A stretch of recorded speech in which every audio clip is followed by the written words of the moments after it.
नमस्कार भैया, Indian farming technology में आपका एक बार फिर से स्वागत है। दोस्तों, अगर आप देसी मुर्गी पालन करना चाहते हैं और जॉब करते हैं, इसको पार्ट टाइम शुरू करना चाहते हैं तो किस तरह से शुरू कर सकते हैं, कहाँ से चूज़ा लें, कितने का पड़ेगा, कहाँ सेल करेंगे, कुछ समस्या इसमें आती है नहीं आती है। आज हम ऐसे एक युवा साथी साहब को मिलाने जा रहे हैं जो जॉब के साथ साथ गाँव में पुश्तैनी ज़मीन में देसी मुर्गी पालन कर रहे हैं और इससे अच्छा खासा प्रॉफिट भी कमा रहे हैं। क्या क्या कुछ समस्याएँ, किस तरह का सफ़र रहा, पूरी बात करने की तरह से। तो चलिए दोस्तों, वीडियो शुरू करते हैं। विपिन जी नमस्कार सर। सबसे पहले तो सर कैसे हैं विपिन जी? बाजी सर बहुत बढ़िया। और बाकी आपको इतने दिनों बाद दर्शन दिया आपने, काफ़ी अच्छा लगा देख के। नहीं सर, पहले भी एक बार आपकी वीडियो शूट करी है, उस टाइम थोड़ा फार्म छोटा था बट अभी ग्रोथ आपने अच्छी कर ली है। हाँ, तो अभी मैंने ये थोड़ा सा कंस्ट्रक्शन करके पक्का फार्म बना दिया है। हाँ जी। तो बाकी पहले हमने कच्चे से शुरुआत की थी। तो सर जान लेते हैं आपके सफ़र के बारे में, आपका एजुकेशन बैकग्राउंड क्या रहा? सर एक्चुअली क्या है कि मेरा 2011 का बीटेक था। उसके बाद लॉकडाउन में वही सिचुएशन, बाहर जाने लायक नहीं थी, जॉब की तो कोई समस्याएं नहीं थी जी, करने वाले के लिए तो कभी भी कहीं भी कर सकता है आदमी। तो मूड ही नहीं था उस टाइम पे जॉब करने का। और एक गांव की जो एक आदत होती है, लत होती है जी, एक नशा, मतलब गांव में रहने का एक नशा, जैसे है ना जी, एक आदमी को दारू का नशा, फेम का नशा हो गया, तो हमें भी वही है ना, जो गांव वाला आदमी होता है ना, कोई भी हो, 90% ऐसा ही मिलेगा कि उसको गांव, अगर वो रह गया 6 महीने तो गांव से बाहर जाने का मन नहीं करेगा।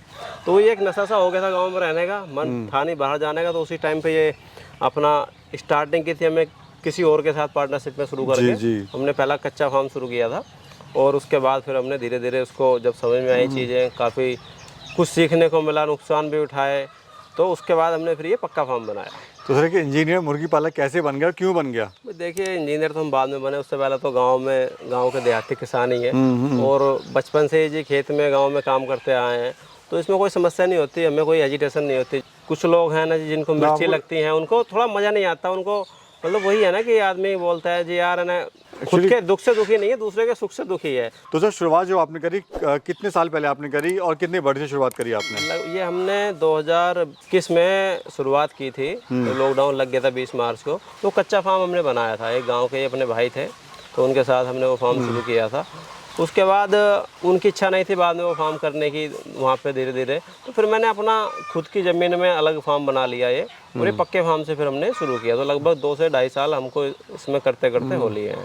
तो कभी नुकसान हुआ आपको स्टार्टिंग में? हाँ, नुकसान हुआ, बहुत हुआ। कई बार अब भी समस्याएं आती हैं, हो जाता है, लेकिन अब मैंने वो जो ब्रीड थी जिसमें नुकसान की जो मेरी वजह रही, जो कमियां रही, उनको दूर कर लिया है। और अभी बिल्कुल मैं एकदम टेंशन फ्री हो गया। एक सदाबहार ब्रीड है, कोई टेंशन ही नहीं है जी, कुछ भी होता रहे।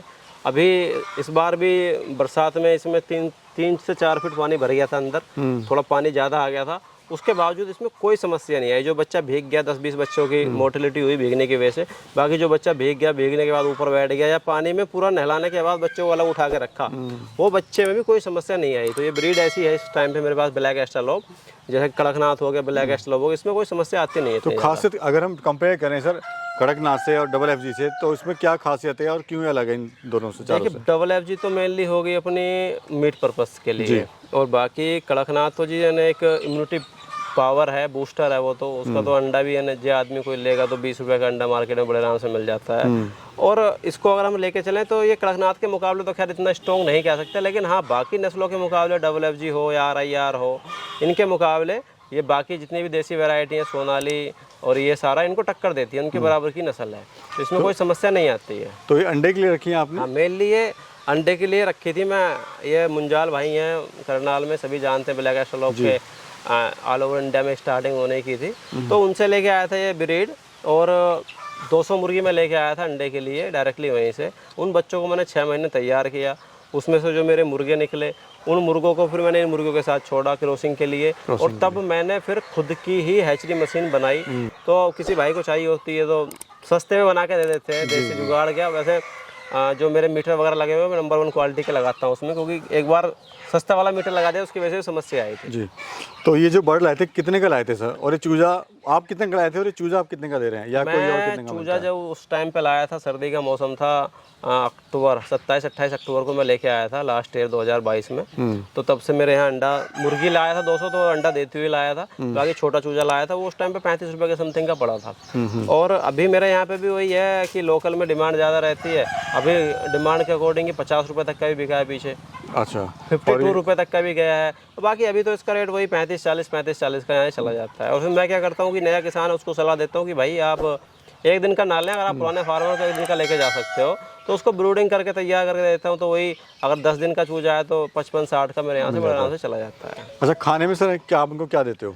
खाने में इनको मैं अभी मार्केट फीड ही खिला रहा हूँ, तो वो एज के हिसाब से रहता है, बच्चे की जितनी एज है, बच्चे का जितना साइज है, स्टार्टर फिर स्टार्टर या बड़ी मुर्गी जो मेरी अंडा दे रही है उसको तो रेगुलर मैं लेयर फीड ही खिला रहा हूँ। तो बाकी अपने घर पे जब कभी होता है हरा चारा वगैरह थोड़ा वो कभी डाल देते हैं, या अभी तो मान लीजिए ना टमाटर आदमी नहीं खा पा रहा, इनको क्या खिलाएगा। तो कई बार हुआ है जी टमाटर की खेती की, थोड़ा टमाटर बच गया, टमाटर डाल दिया। कोई सब्जी वगैरह है, सस्ता चल रहा है, कुछ सब्जी वाले हैं अपने भाई बंधु, तो उनको मैं बोल के रखता हूँ। पूरा पिछले साल पूरे सीजन मैंने इनको हरा पालक भी खिलाया है, तो रेगुलर बेस पे मैं थोड़ा खाने की खपत के लिए चलाता रहता हूँ। अच्छा, अंडा देना कब स्टार्ट करती है, कब तक देती है? ये जब बच्चा आपका एक दिन का रहेगा उसके बाद लगभग 5 महीना का होने के बाद अंडा स्टार्ट हो जाता है आपका, और लगभग 6 महीने में वो पीक पे आता है अंडा देते हुए। तो अब देने की तो बात ऐसी है, अभी मेरे पास मुर्गियां लगभग ये 1.5 से 2 साल की हो गई, अभी भी अंडा दे रही, सीजन तो देंगी। अगर मैं चाहूँ उनको 2 साल और रखूँ अंडा तो तब भी देगी वो, लेकिन जो उसका एवरेज है वो कम हो जाएगा। हाँ, वो प्रोडक्शन कम हो जाएगा। तो मान के चलिए आपके 6 महीने में बच्चा तैयार हुआ और 2 साल तक वो ठीक ठाक 70-80% तक अंडा आपको देता रहेगा। अच्छा, मुर्गी की बात करें तो उसको, या मुर्गे की बात करें, तैयार होने में कितना कॉस्ट आती है, उससे मुनाफा क्या होता है, देखिए ताकि कैलकुलेशन लगा सकें मोटा मोटी। आप अगर मार्केट फीड रेगुलर खिलाओगे तब आपकी कॉस्ट बढ़ेगी, 250 से 300 तक जाएगी। अगर आप घर का फीड खिला रहे हैं आप उसको 200 में भी कन्वर्ट कर सकते हो।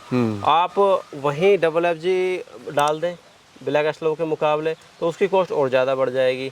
और अगर आपने वो FFG तैयार हो गया और तैयार होने के बाद आप नहीं बेच पाए, 1 महीना अगर आपने वो रख लिया, तो आपका वो 1 महीने में 3 से 4 किलो दाना खा जाएगा, क्योंकि पर डे वो 100-125 ग्राम तक दाना खाता है। और एक बार रेडी होने के बाद आप खुद ही लगाइए 30 दिन में 3 किलो दाना, तो वो बड़े नॉर्मली आराम से खा जाएगा। क्या होता है कई बार जो नए किसान भाई देखते हैं उनको ऐसा लगता है कि 250-300 रुपये में मुर्गा तैयार हो जाता है। तो भाइयों उनके लिए मैं बता दूँ कि जब मुर्गा तैयार हो जाएगा आपका 1.5 से 2 किलो हुआ तो पर मंथ वो 3 किलो दाना खा जाएगा। तो कोशिश करें कि अपने लिमिट के हिसाब से, कैपेसिटी के हिसाब से, आपकी मार्केटिंग के हिसाब से कि आप कितना बेच पाएंगे महीने में, उस हिसाब से बच्चा पालें। अच्छा, एक और समस्या सर आती है सबसे बड़ी, वो है उसकी मार्केटिंग की। तो मार्केटिंग कैसे करें, किस तरह से अपना माल बेचें, कहाँ बेचें? ये मेन समस्या है। हमारे साथ भी ये समस्या आई थी, गर्मी में हम अंडा नहीं बेच पाए थे स्टार्टिंग में। तो उसके लिए जो नए किसान भाई हैं वो पहली बात तो शुरुआत ऐसी करें कि आप अपना फार्म लोकेशन का चुनाव ऐसा करें कि आपकी मेन रोड गांव देहात में अगर आप शुरू कर रहे हैं तो जो गांवों को जोड़ने वाले लिंक रोड हो, चौराहा हो, आप वहां पे शुरू कर सकते हैं। और आप अगर डिजिटल नहीं हो, मेरा क्या है आज की डेट में जी, एक यूट्यूब पे भी मैं हूँ, फेसबुक पे भी, इंस्टाग्राम पे भी, ट्विटर पे भी हूँ, कोई मैंने सोशल मीडिया प्लेटफॉर्म नहीं छोड़ा हुआ है। जो नहीं जानता है सोशल मीडिया के बारे में वो अपना, मेरे खुद के पोस्टर बने हुए हैं, बड़े बड़े मैंने 5x3 के बैनर भी बनवाए हुए हैं, आप उस तरह से अपना प्रचार कर सकते हो।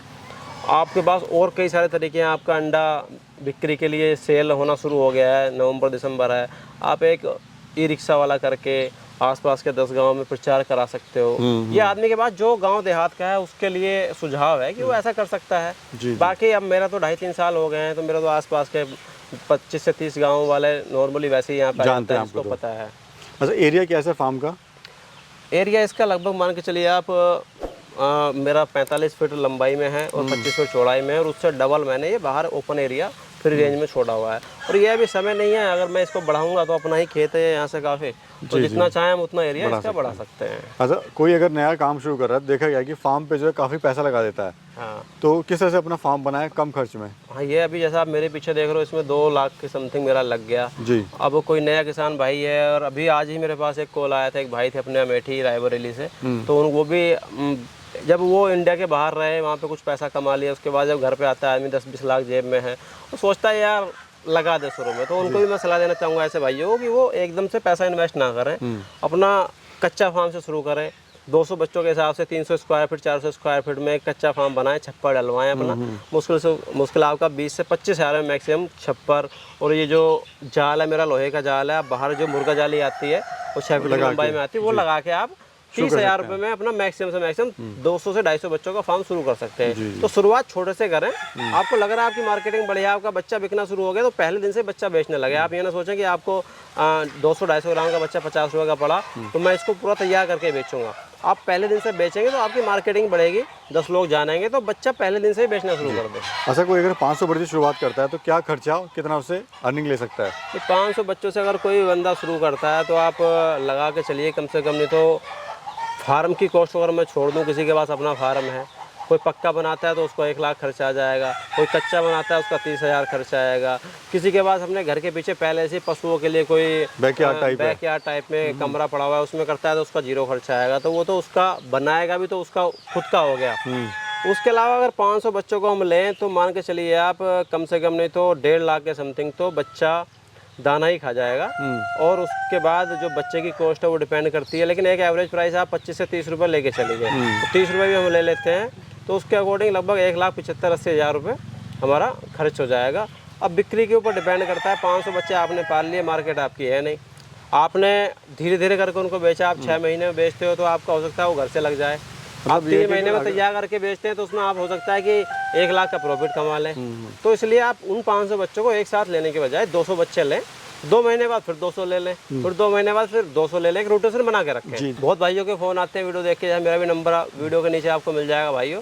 तो कई बार होता है, मैं जैसे बताया वीडियो में कि जॉब भी कर रहा हूँ, बाकी भी कई सारे काम में फ़ोन नहीं उठा पाते हैं, तो आप अपनी समस्या रिकॉर्डिंग करें और या हिंदी इंग्लिश कोई दिक्कत नहीं, आप किसी भी लैंग्वेज में लिख दें, सब चलेगा। तो आप मुझे मैसेज कर दें, कोई आपके आसपास में उसके फार्म पे जाएं, घूम के आएँ, उसके भी देख के आ सकते हैं। तो दोस्तों अगर आपकी कोई समस्या है, कुछ आप इसमें डीपली कुछ जानकारी चाहते हैं सर से, तो सर का जो चैनल का नाम है किसान कनेक्शन। हाँ, अपना एक छोटा सा किसान कनेक्शन चैनल भी है, लिंक भी डाल देंगे डिस्क्रिप्शन में, डिस्क्रिप्शन में लिंक डाल देंगे भाई। तो आप वहाँ पे डीपली जानकारी आपको चाहिए कि फार्म पे कैसे रखरखाव करते हैं, वैक्सीनेशन कैसे करते हैं, फार्म कैसे बनाएं, कौन सी ब्रीड का चयन आपको करना चाहिए, तो वो सारी वीडियो मैं अपने चैनल पे भी डालता रहता हूँ। आप उस चैनल को भी फॉलो कर सकते हैं, आपको वहाँ पे भी जानकारी रेगुलर मिलती रहेगी। जी। बाकी काफ़ी अच्छी सर ने जानकारी दी, जॉब के साथ साथ गाँव में अपनी पुश्तैनी ज़मीन पे देसी मुर्गी पालन कर रहे हैं। तो ये उदाहरण है सर कि अगर बंदा चाहे तो काम क्यों नहीं कर सकता, काम करने वालों के लिए कमी नहीं है, काम की कमी नहीं है, नथिंग इज इम्पॉसिबल। बिल्कुल। तो वही है कि अगर आदमी मन में ठान ले तो कुछ भी असंभव नहीं है। जब आज भारत चांद पे पहुंच गया तो हम तो यहाँ जमीन पे इतना भी नहीं कर पाएंगे तो क्या करेंगे। बहुत बहुत धन्यवाद सर आपका। चलिए, बहुत बहुत धन्यवाद आपका भी फार्म पे आने के लिए। Thank you. Thank you ji.